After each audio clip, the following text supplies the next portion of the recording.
బాగుండారా? అందరూ బాగుండాలి, అందులో నేను ఉండాలి. కొత్తగా ఎవరైనా మన ఛానల్ చూస్తుంటే సబ్స్క్రైబ్ చేసుకోండి, పక్కనే ఉండే గంట సింబల్ టచ్ చేయండి, లైక్ చేయండి, షేర్ చేయండి. ఈ వీడియో ఏంటంటే నిన్న ఉగాది పండుగ రోజుదనమాట. పూజ ఎలా చేసుకున్నాను ఏంటంటే పూజ చేసుకోవటం చూపించలేదు, కానీ పూజ అంతా అయిపోయిన తర్వాత అయితే వీడియో తీసాను. ఇలా బంతిపూలు ఇవన్నీ పెట్టుకొని ఇంటి ముందు ముగ్గు మా నాన్నగారు అనమాట. మా నాన్నగారికి కూడా నేను డైలీ పూలు పెట్టుకుంటా. తులసమ్మ తల్లి, ఆ తల్లి ముందు వేసుకున్న ముగ్గు దీపం పెట్టుకున్నాను. ఇది ఇంటి ముందు ముగ్గు కూడా చూడండి. ఉగాది పండగ బాగా జరుపుకున్నారా ఫ్రెండ్స్? ఏంటంటే ఉగాది పచ్చడిలాగానే, ఉగాది పచ్చడి అంటారు కదా, అది పులుపు, చేదు, వగరు, కారం అన్ని రుసులు కలిపి మన జీవితం ఎలాగో అది కూడా అంతేను. కష్టాలు సుఖాలు అన్నీ ఉంటాయి. ఇంటి ముందు ముగ్గు బాగుందా, అలా కష్టాలు ఉండి అని చెప్పేసి భయపడి పారిపోకుండా నిలదొక్కొని నిలబడితే మన జీవితం కూడా ఉగాది పచ్చడిలాగానే అన్ని ముందు చేదు, కారం, పులుపు అన్నీ అనగబిచ్చిన తర్వాత స్వీట్ అనేది వస్తుందన్నమాట. మన జీవితం కూడా అంతేను. అందరు హ్యాపీగా ఉండాలి అని చెప్పేసి కోరుకుంటున్నాను. ఈరోజు నేను ఎక్సర్సైజ్కి వెళ్ళిన వీడియో చూపిస్తా. ఇంకేంటంటే ఫ్రెండ్స్, నేను ఒక మాట చెప్పాలనుకుంటున్నాను. ఇది వాకింగ్కి వెళ్ళాను అనమాట. మీకు సంత చూపించాను కదా, సంతలో వాకింగ్కి వెళ్ళాను. నేను ఒకళ్ళ గురించి మాట్లాడాలనుకుంటున్నాను. ఎవరో కాదు, మా ఇంటి దగ్గర ఉండే మనిషేను. నేను తర్వాత ఆ ఇల్లు కూడా చూపిస్తాను, ఆ రోడ్డు కూడా చూపిస్తాను అనమాట. ఏమైందంటే ఫ్రెండ్స్, అసలుకి ముందు ఆడవాళ్ళు కొంతమంది ఎలా ఉంటారంటే, మనం చెడిపోయినా పర్వాలేదు కానీ పక్కనోళ్ళు బాగుపడకూడదు అనే లక్షణాలు కొంతమంది ఉంటారు. నేను చూస్తాను, నాకు తెలుసు, కానీ మరి ఇంతగా అయితే నేను ఎక్కడ చూడలేదు. ఎందుకు ఇలా అంటున్నాను అనేది చెప్తాను. ఫస్ట్ కరోనా వచ్చినప్పుడు ఏం జరిగిందంటే ఫ్రెండ్స్, ఫస్ట్ కరోనాకి లాక్డౌన్ పెట్టారు కదా. లాక్డౌన్ పెట్టినప్పుడు ఏంటంటే మేమందరం ఆడవాళ్ళం ఇంటి దగ్గర ఉండ. మా హస్బెండ్ ఏంటంటే అప్పుడు ఫ్రీగా జనాలకి కూరగాయలు పంచడానికి, కాయలు పంచడానికి అని అప్పుడు పంచారు కదా లాక్డౌన్లో. అప్పుడు మా వారు ఏం చేశారంటే, లాక్డౌన్లో కూరగాయలు అన్నీ పంచుతున్నారు కదా, పంచేటప్పుడు వెళ్ళినప్పుడు ఏం చేశాడంటే, ఒక అబ్బాయి చేత కూరగాయలు పంపించాడు. మా హస్బెండ్ బండే ఇచ్చి, మా ఇంటికి 2 రూట్లు ఉంటాయి. ఒక రూట్లో రావడానికి ఏంటంటే అంతా కంపేసి పోలీసులు కాపలా ఉన్నారనమాట, రానివ్వట్లేదు. అందుకని చెప్పేసి పక్కన రోడ్డు ఉంది, ఆ రోడ్డు దాటి రావాలంటే కాలవ, రాలేరు. అందుకని చెప్పేసి మా వారు నాకు ఫోన్ చేశాడు అనమాట. ఏమని చేశాడంటే, అబ్బాయి ఇటు కూరగాయలు తీసుకొని వస్తున్నాడు, అమ్మాయి పోయి తీసుకొచ్చుకో, ఆ కాలువ దాకా వెళ్ళు, ఆ అబ్బాయి దాటి రావాలంటే రాలేడు అని చెప్పేసి అన్నాడు. సరేనని చెప్పేసి మా హస్బెండ్ తోటి మాట్లాడుతానే నేను ఆ రూట్కి వెళ్ళాను అనమాట. ఆ రూట్ ఎక్కడ ఏందనేది రేపు వీడియోలో చూపిస్తాను ఫ్రెండ్స్, ఖచ్చితంగా చూడండి. అయితే అక్కడికి వెళ్ళి నేనేం చేశాను, కూరగాయలు అంటే కవర్లు పెట్టి అన్ని రకాల కూరగాయలు వేసి అప్పుడు అమ్మారు కదా, అవన్నీ తీసుకొని వచ్చాను అనమాట. తీసుకొని వచ్చిన తర్వాత మా బజార్లోనే కొద్దిగా అవతల రెంట్కి ఉంటుంది. వాళ్ళు ఎక్కడి నుంచో వచ్చారు, రెంట్కి ఉంటున్నారు. రెంట్కి ఉంటుంటే ఆమె చూసింది నేను తీసుకొచ్చుకోవటం. అందరూ ఉన్నారు ఖచ్చితంగా, అంతే 10-11 టైంలో అందరూ ఉన్నారనమాట. పోయి తీసుకొచ్చుకున్నా. భయమే ఉంది, మా హస్బెండే కదా చెప్పింది, అందుకని పోయి తీసుకొచ్చుకున్న తర్వాత ఏం జరిగిందంటే, అప్పుడు దాకా అసలు మనకు తెలియదు, ఆమె ఇంటికి ఒక అబ్బాయి వస్తాడు. ఆ అబ్బాయి కూడా అంటే ఆమెకేమో దగ్గరగా 45-50 దాకా ఉంటాయి. ఆ పిల్లోడికి ఎన్ని ఉంటాయి, ఒక అంతే 30 లోపు ఉంటాయి ఆ పిల్లోడికి. అంటే దగ్గరగా వాడి మీద ఏమో కొద్దిగా వయసు పెచ్చు, 20 సంవత్సరాలు పెచ్చు అనమాట. అయితే ఏమైందంటే, ఆ అబ్బాయి వస్తున్నాడు. ఓనరు 2 హౌసులు అనమాట. 2 హౌసులు రెంట్కే ఇచ్చారు. ఓనరోళ్ళు ఎక్కడో ఉంటారు. 2 హౌసులు రెంట్కి ఇచ్చినప్పుడు ఒక ఇంట్లో ఇప్పుడు నేను చెప్పే ఆమె ఉంటుంది, ఒక ఇంట్లో ఏమో కొత్తగా పెళ్ళైన జంట వచ్చారనమాట. వాళ్ళ హస్బెండ్ వచ్చేసి కొక్లేరు నరపడానికి వెళ్తాడు. ఆ అమ్మాయి ముస్లిమ్స్ అమ్మాయి, చిన్న వయసు అమ్మాయి.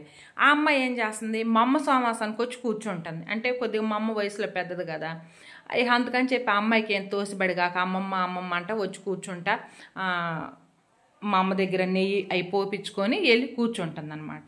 ఆ కూర్చునేటప్పుడు ఏం జరిగిందంటే, ఆ అమ్మాయి మా అమ్మతోటి ఒక మాట చెప్పింది. మనకు అప్పుడు దాకా తెలియదు అసలుకి. ఏమని చెప్పిందంటే, ఇప్పుడు మా అమ్మ దగ్గరికి వచ్చి కూర్చునే అమ్మాయి కాకుండా ఇప్పుడు నేను చెప్పాను చూడు డిఫరెంట్ క్యారెక్టర్ అని, ఆమె ఏం చేస్తుంది, వీళ్ళని ఇల్లు ఖాళీ చేపియాలని చెప్పేసి అని ఆమె మాట్లాడే అబ్బాయితోటి ఈ అమ్మాయిని ఫోన్లు చేసి బెదిరిస్తుంది. ఎందుకు, వీళ్ళు ఉండకూడదు, ఇల్లు ఖాళీ చేసిపోవాలి, ఆ అబ్బాయి ఏంటంటే ఆ ఇంటి మీదుగా రావాలి అని చెప్పేసాను. ఎందుకంటే ఈ అమ్మాయి చూస్తుంది కదా, అందుకని వాస్తవంగా అప్పుడు దాకా అయితే అసలు మాకు తెలియదు అనమాట. ఆ అబ్బాయి నాకు తెలుసు, వాళ్ళ అక్కయ్య కూడా నా ఫ్రెండే. వచ్చిపోయేది అసలు మనం ఎందుకు పట్టించుకుంటాం, మనం పట్టించుకోం కదా, మనకు తెలియదు. ఏం జరిగిందంటే ఫ్రెండ్స్, ఆ అమ్మాయి వచ్చేసి మా అమ్మతో చెప్పింది. అమ్మమ్మ ఇట్లా అబ్బాయి ఎవరో నాకు ఫోన్ చేసి నన్ను బెదిరిస్తున్నాడు అమ్మమ్మ. వాళ్ళ ఆయన ఏంటంటే పాపం నైట్ కూడా వెళ్ళిపోతాడు కొక్లేరు పనికి. నేను ఒక్కదాన్నే పోనుకుంటున్నాను కదా అమ్మమ్మ, నాకు భయం వేస్తుంది అమ్మమ్మ అని మా అమ్మతోటి చెప్పింది. మా అమ్మ ఉన్నది, అమ్మాయి ఎవరికైనా రెంట్కి అమ్మాయి ఇచ్చింది, ఓనర్తో చెప్పు, అసలు వాళ్ళెవరు నిన్ను బెదిరియటానికి, వాళ్ళ ఇంట్లో మీరు ఉంటున్నారు, మీ ఇంట్లో వాళ్ళు ఉంటున్నారు ఏంది, ఎవరింట్లో వాళ్ళే ఉంటున్నారు కదా, మీకెందుకమ్మా అని చెప్పేసి మా అమ్మ చెప్పింది.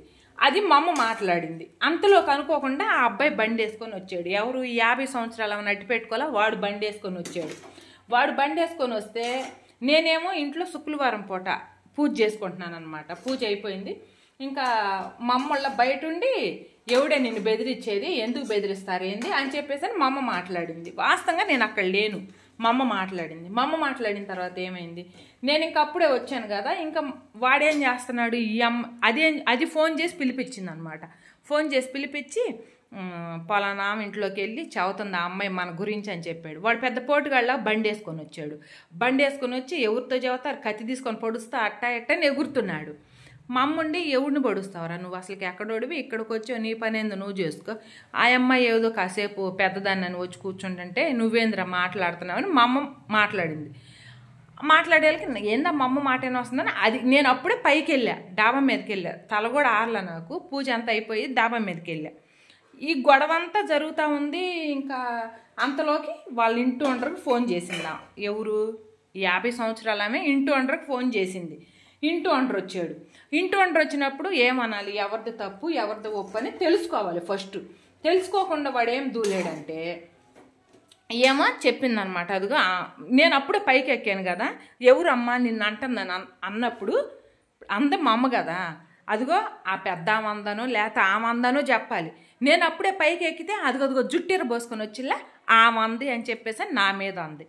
నేను అసలు నాకేం తెలుసు, నేను ఇప్పుడే కదా వచ్చిందని నేను అన్నా. అసలు నువ్వు నాకేం తెలుసు, నేను ఇప్పుడే కదా వచ్చింది అని నేను అన్నా. అప్పుడు ఇంటి ఓనర్ ఏమనాలి ఫ్రెండ్స్, ఇంటి ఓనర్ ఏమనాలంటే ఆ అమ్మాయి ఎందుకన్నావు ఏందని పోయిన అడగాలి. పోయిన అడగకుండా ఏమన్నాడో తెలుసా, ఆవిడ పోయి కవర్లు తెచ్చుకుంటుంటే ఏం లేదు కానీ నువ్వు ఇంట్లో ఉండదని నీ మీదకి ఎందుకు వస్తున్నాడని అన్నాడు. ఆ నెలకి నాకు కోపం వచ్చింది. కవర్లు తెచ్చుకునేది ఏంటా అని చెప్పేసి అని నేను మా ఆయనకి ఫోన్ చేసి ఈ అంజియా, ఆయన పేరు అంజీ, ఎట్ట అంటున్నాడు వాడు అని అన్న. ఆ నెలకి మా ఆయన వచ్చాడు. మా ఆయన వచ్చి ఎవండరా కవర్లు తెచ్చుకుంటున్నారు అంటున్నారు, నువ్వు ఇంట్లో పక్కలేసేవాడు అని మా ఆయన కోపం వచ్చింది. కోపం వచ్చి నా భార్యకి నేను పంపించుకుంటే ఇటు నుంచి తెచ్చుకుంటే నీకేమైందని చెప్పేసి మా ఆయన గొడ్డలు తీసుకొని వెళ్ళాడు నరకటానికి గొడ్డలు తీసుకొని వెళ్తే అప్పుడు ఏమైందంటే తర్వాత అసలుకి ఏం జరిగిందని వాళ్ళోళ్ళు ఉన్నారు ఇక్కడ, ఇంటికల్లా వాళ్ళు చుట్టాలు ఉన్నారు, వాళ్ళకి అడిగితే వాళ్ళు ఏమన్నారంటే లేదు మీ ఇంట్లో ఉండే ఆమెదే తప్పు, అసలు వాళ్ళ జోలికే రాలేదు, నువ్వు మాట్లాడటం ఏంది, నువ్వు మాట్లాడటం కూడా తప్పు, కరెక్ట్ కాదు నువ్వు మాట్లాడేది, వాళ్ళ భర్త మేము అందరం ఏడేమన్నాము, వాళ్ళ హస్బెండ్ కూరగాయలు పంపిస్తే అమ్మాయి కూరగాయలు తెచ్చుకోవడానికి వెళ్తే నువ్వు మాట్లాడేది ఏంది తప్పు నీది అని చెప్పేసి అని వాళ్ళు కూడా అన్నారు, శివాట్లు పెట్టారు. నాకు ఇంక అది చెప్పిందనమాట ఓనర్కి, ఇట్ట పోయి ఇట్ట కవర్లు తెచ్చుకుంటుంది ఈ అమ్మాయి సుజాత అని చెప్పింది. చెప్పేళ్ళకి ఇంక అదిలో మా ఆయన కోపం వచ్చి మా ఆయన రావే బయటికి రా, నువ్వు అసలు నీ అంతు తేలుస్తాను అని చెప్పేసని అట్ట అయిపోయింది కదా. అయిపోయిన తర్వాత ఏం జరిగింది, ఇంకా నేను కూడా వెళ్ళాను ఫ్రెండ్స్, తగాదికి వెళ్ళాను. నేను కూడా ఎందుకు ఊరుకుంటాను, నన్ను అంద కదా, నేను అప్పుడు అసలు బయటకు వచ్చి నాకే పాపం పుణ్యం తెలియదు, నన్ను అంద కదా అని చెప్పేసి నేను కొట్టడానికి వెళ్ళాను నేను. ఎందుకంటే నా వైపు తప్పు లేనప్పుడు నేను ఎవరికి తల వంచను, నా వైపు తప్పు ఉంటే మాత్రం ఖచ్చితంగా నేను తప్పు అయిపోయింది క్షమించండి అని అడుగుతా, మొహమాటమే లేదు. అయితే కొట్టడానికి వెళ్తే నా కొడుకు వేరే అబ్బాయి మా కొడుకు వాళ్ళ ఫ్రెండు ఇద్దరు నన్ను వాటేసుకొని ఆంటీ వద్దా ఆంటీ అని వాడు వద్దమ్మా అని చెప్పి మా వాడు ఆ రోజు వాళ్ళు ఉండబట్టే అది బతికిపోయింది, లేకపోతే ఖచ్చితంగా దాన్ని ఏదో ఒకటి చేసేదాన్ని. నాకు అంత కోపం వచ్చింది. అయిపోయిన తర్వాత ఆ పోటుగాడు ఏం చేశాడు, అసలు వాడు పోయి వాళ్ళ అక్కని తీసుకొచ్చాడు. ఇప్పుడు నేను చెప్పాను కదా ఫ్రెండ్ అని చెప్పేసి, ఆ ఫ్రెండ్ వాళ్ళ వాళ్ళ పెద్ద అక్కయ్య నాకు తెలుసు, ఈ అమ్మాయి కూడా నాకు తెలుసు అనమాట. వాళ్ళ అక్కయ్యని తీసుకొచ్చాడు, అమ్మాయి ఇట్ట అంటుంది అని చెప్పేసని. అదే పెద్ద పోటుగత్తే వచ్చేసి అది వచ్చి ఈ బజార్లో ఎవరు సక్రంగా బతికారని మా అమ్మాయిని ఆమెను అంటున్నారు అని చెప్పేసి అని అంది. అనేకి నాకు కోపం వచ్చింది ఫ్రెండ్స్. కోపం వచ్చి, అమ్మాయి ఏదన్నా ఉంటే నువ్వు వాళ్ళు చూసుకోండి, బజార్ మొత్తం అంటే బజార్ వాళ్ళు మొత్తం దంతారు నిన్ను, జాగ్రత్త అని చెప్పేసాను అన్న. అంటే అమ్మాయి అంది, అక్క నిన్నందా, మాకు తెలియదు అక్క నిన్నందని, అదేం చెప్పిందంటే వేరే రకంగా చెప్పింది మాకు అని చెప్పేసని.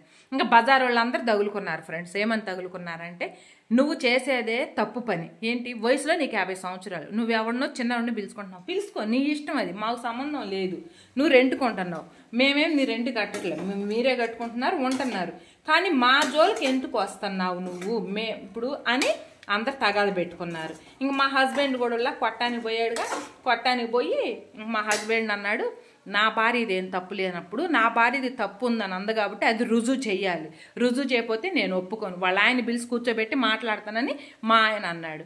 అంటే ఇంకప్పుడల్లా ఆ ఇంటి ఓనరు, ఆ ఇంట్లో రెంట్కుండేది ఇద్దరు వచ్చి తప్పు అయిపోయింది మాది అని క్షమాపణ అడుగుతాము అని వచ్చారు. మా ఆయన అన్నాడు, క్షమాపణ కాదు, దాన్ని కాళ్ళు పట్టుకొని బతిమలాడండి, అప్పుడు అది క్షమించితే వదిలేస్తాను అన్నాడు. అనేలకి ఇంకా సరేనని చెప్పి, పెద్ద వయసు కదామా, కాళ్ళు నడు రోడ్లో ఫ్రెండ్స్ జనం అందరు చూస్తూనే ఉండారు, కాళ్ళు పట్టుకోవటానికి కూడా సిద్ధపడింది. నాకే చీ అనిపించింది, ఎందుకంటే వయసులో పెద్దది, మనం ఆమెను కాళ్ళు పట్టుకొనిటో నాకు నచ్చలేదు. నచ్చక నేను అన్నా, అక్క నోరు ఉందని తొందరపడి మాక నిజాలు తెలుసుకొని మాట్లాడి. అసలు నిజంగా చెప్తాను ఫ్రెండ్స్, వాడు వస్తున్న సంగతి అసలు మాకు తెలియదు, ఆమె గోల్ చేసుకుంది అనమాట, ఆమె గోల్ చేసుకుంది, అది అయిపోయింది. తర్వాత ఇంక వాడు అక్క వచ్చింది అన్నాను కదా, వాడు అక్క కూడా కాళ్ళు పట్టుకొని, అంటే చిన్నది కదా నా మీద, వాళ్ళ రెండో అమ్మాయి కూడా వచ్చి కాళ్ళు పట్టుకొని, అక్క సారీ అక్క, క్షమించాక, తెలియక మాట్లాడింది అక్క, మనోడేను ఈడు అఖిలిగాడు అన్నది. సరే అఖిలిగాడు కాదంటలేదు, అలాంటప్పుడు తప్పు ఆమె చేసేటప్పుడు మూసుకొని ఉండాలి ఫ్రెండ్స్, అంతేగాని ఎవరు మాట్లాడుకుంటున్నా నా వ్యవహారమే చెప్పుకుంటున్నారని వస్తే ఇలాంటి గొడవలే వస్తాయి.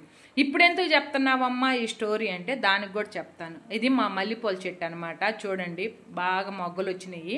ఇప్పుడు ఎందుకు చెప్తున్నావు నువ్వు ఆమె స్టోరీ అంటే, ఇప్పుడు వాళ్ళ ఇంట్లో వేరే పక్కనే, ఇప్పుడు ఆ ముస్లిమ్స్ ఖాళీ చేసి వెళ్ళిపోయారు, ఇప్పుడు పక్కన వేరే వాళ్ళు వచ్చారు. వస్తే ఇప్పుడు ఏమంటుందంటే ఆమె, నన్ను మీరు అంత గోల్ చేశారు కదా, ఆ అమ్మాయి దగ్గరికి ఎవరో ఒక అంటే హస్బెండేనని వాళ్ళు అంటున్నారు, మనకు అనవసరం, మరి ఆ అమ్మాయిని వాళ్ళ హస్బెండ్ కాదు, ఆ అమ్మాయి వాళ్ళ హస్బెండ్ కాదు, మీరెందుకు గోల్ చేయరు ఆ అమ్మాయిని కూడా గోల్ చేయాల్సిందే అని అంటుంది. ఇప్పుడు ఎట్టుంది వ్యవహారం అసలుకి, నిజంగా ఆడవాళ్ళు ఎట్ట తయారయ్యారంటే, ఏడన్నా వెనకటి రోజుల్లో తెలుసో తెలియక ఒక పొరపాటు పని చేస్తే ఎవరన్నా చూస్తారేమోనని భర్తకి అత్తకి మామకి భయపడి నోరు మూసుకొని సైలెంట్గా ఉండేవాళ్ళు. ఇప్పుడు అసలుకి ఎట్టుందంటే, మేము తప్పు చేస్తుంటే నలుగురికి తెలిసిందా తెలియలేదా, తెలియపోతే నలుగురికి తెలియాలి అని చెప్పేసి అని గోల చేసి జీవితాలు నాశనం చేసుకుంటున్నారు.